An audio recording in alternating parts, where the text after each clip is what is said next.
বাগবাজারের বলরাম মন্দির, যা রামকৃষ্ণ পরমহংস দেবের ঘনিষ্ঠ ভক্ত বলরাম বসুর বাড়ি হিসেবে পরিচিত, শুধুমাত্র আধ্যাত্মিক ইতিহাসেই নয়, এক অনন্য ধর্মীয় উৎসব রথযাত্রার সাথেও জড়িয়ে আছে।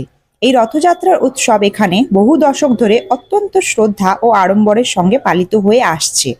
প্রতি বছর আষাঢ় মাসে এখানে অনুষ্ঠিত হয় জগন্নাথ, বলরাম ও সুভদ্রা দেবীর রথযাত্রা। এই যে দোতলা চত্বরটা তোমরা দেখছো, এই দোতলা চত্বর জুড়েই রথটি টানা হয়।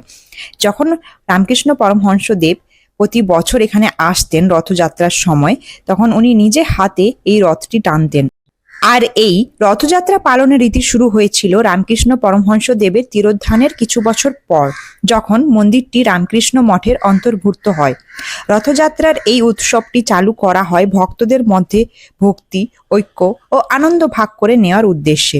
এটি ছিল একটি উপায় শ্রী জগন্নাথ, বলরাম ও সুভদ্রা দেবীর পুজোর মাধ্যমে ভক্তদের মধ্যে চৈতন্য ভক্তির ধারাকে জিইয়ে রাখা। এই রথযাত্রার ৩টি বিগ্রহ জগন্নাথ, বলরাম ও সুভদ্রা দেবীকে বিশেষভাবে সাজানো রথে স্থাপনা করা হয়। অন্যান্য বিশাল রথযাত্রার তুলনায় বলরাম মন্দিরের রথযাত্রা অনেকটাই শান্ত, আধ্যাত্মিক ও গৃহ পরিবেশে ভক্তিপূর্ণ। এখানে গম্ভীরতা ও শৃঙ্খলার সঙ্গে উৎসব পালিত হয়।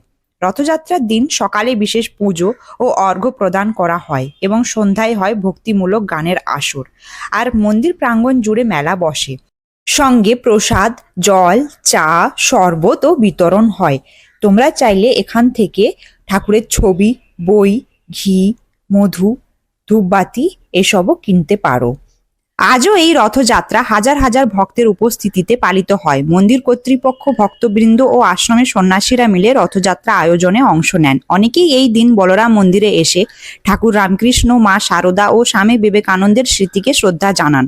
বলরাম মন্দিরের রথযাত্রা একটি আধ্যাত্মিক, ঐতিহাসিক ও ভক্তিমূলক উৎসব, যা শুধুমাত্র একটি ধর্মীয় অনুষ্ঠান নয়।